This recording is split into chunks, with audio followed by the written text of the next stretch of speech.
So I think we sort of dwelt on the anterior part of the eye for a while. So let's see whether we can actually look at how we can link this to say why disease progression happens. Are there any other sort of comparable parameters at the back of the eye that we can look at that can help us look at how biomechanics can influence the response of the eye to stress and strain? So we all know that higher IOP is associated with increased prevalence of, say, glaucoma, and while lowering the intraocular pressure reduces the progression of the disease. The level and stress and strain of the disease, that is the share of compression, etc., depend on the mechanical behavior of the, say, the cornea, maybe the lamina prebrosa, the surrounding sclera. As we all know from our days with using the shields, there was this component of ocular rigidity that would affect the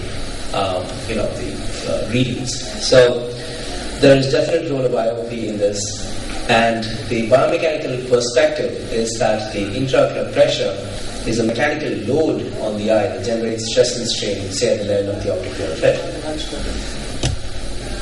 And the optic nerve head is obviously the site of interest because it represents the weakest spot in the corneosteal shell, if you may call it that. So the biomechanical theory of glaucoma is that what is interesting is that sometimes when the pressure is high, some eyes do not progress or there is no obvious nerve damage, whereas some patients progress or develop disease despite having normal intraocular pressures, as we know that we call the low tension or the normal tension glaucoma patients. So there is some sort of responses happening that generates disease. Now, we also know that there is an increased predisposition to glaucoma with aging, and that could be related to age-related changes in the biomechanical behavior of the ocular tissue. So, how does this help? How does this information help us? Maybe at some point in time we're looking at manipulation of these biomechanical properties to develop a potential therapeutic target to try and prevent progression, other than just monitoring and treating intraocular pressure. As we all know that the intraocular pressure reduction alone does not sometimes prevent progression of the disease in a large percentage of people. And since we also don't know what the so-called target pressures are, these are all at this point in time best empirical values more than anything else. So if you look at the lamina prebrosa as a sieve, which allows these little pores that allow passing of the optic nerve head or the optic nerve axons and the blood vessels, and you look at the response of the optic nerve head in this is the monkey model on the left side, which actually looked at the response or the response to strain to intraocular pressure.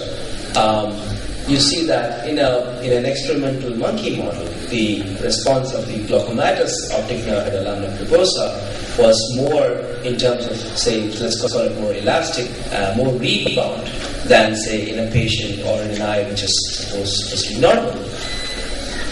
So there are lots of papers that have been published in terms of corneal biomechanics. We know that corneal hysteresis is lower in eyes with glaucoma that we've already spoken about in the previous article presentations. It's also been shown that corneal hysteresis is lesser in eyes which have larger cup-to ratio or deeper cups. We also know that lower corneal hysteresis is a risk factor for progression, and we also know that lower corneal hysteresis is associated with more severe disease. So IOP-generated stress is basically a pressure differential that happens, and this transmission of the intraocular pressure-related stress leads to permanent deformation, if you may, at some point in time, or repeated insults, as you would call it, to the optic nerve head. And that's what we normally tell patients, that over a period of time, repeated insults of intraocular pressure will eventually cause death and non-regenerative stage of the axons.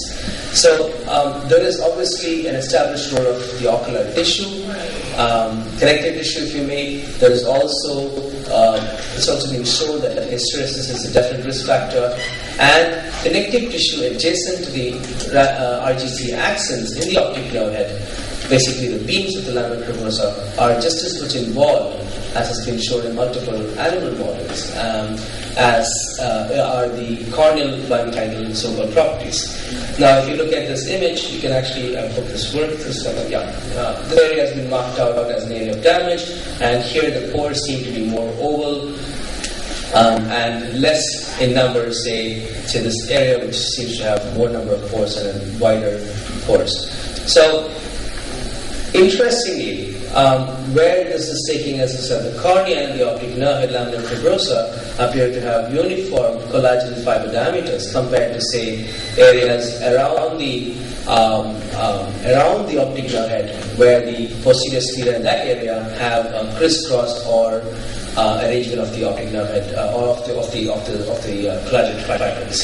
So, if you look at this image, you're actually looking at intraocular pressure and the prelaminar pressure actually imprints the lamina fibrosa.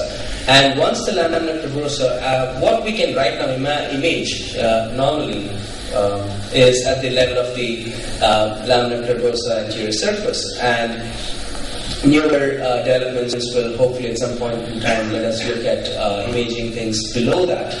Now, there have been some people looking at how the intraocular pressure induced deformation of the lamina fibrosa plates and the scleral canal will actually affect the biomechanical properties of the eye. And interestingly, they have found that it's not that the eye is stiff and the cornea is stiff and the lamina is stiff and so on and so forth. There can be variations. So you can have a stiff sclera and a more compliant lamina, or a compliant sclera and a compliant lamina, and so on and so forth. So one of the interesting things that many of the engineers have actually found out is that intraocular pressure in general causes stiffening of the tissue. And that's what Raj showed as well, that pressures, when the pressures are 30, there is actually less deformation of the cornea. And this is also true of the optic nerve head. They have shown that the lamina fibrosa and the optic nerve head gets more stiffer and less malleable, say, than with lower pressures. So whether this stiffening is actually protective or damaging is something nobody knows yet. So as of now, till today, we have the earlier methods to actually look at the lamina fibrosa, or has been in various, say, bench-side methods of doing it, like static histomorphometry, indirect measurements, say, histopathological evaluation, 3D information analysis, finite modeling. They've also used second harmonic thing and models to actually create, and lots of them have been primarily lab-based.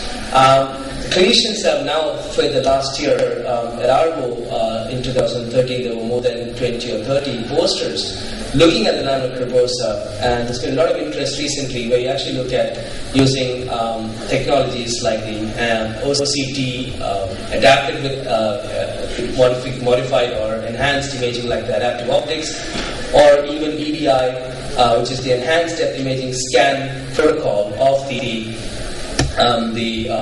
spectralis OCT, where we're actually looking at imaging the lamina fibrosa and making it more sort of, say, achievable for the clinician to look at that part of the eye as well. So if you look at this image, you're actually trying to see the optic nerve head, and this is the area with the lamina fibrosa, anterior surface of the, or what we call it as anterior lamina fibrosa surface. And in the next image, you actually see where the arrow marks are.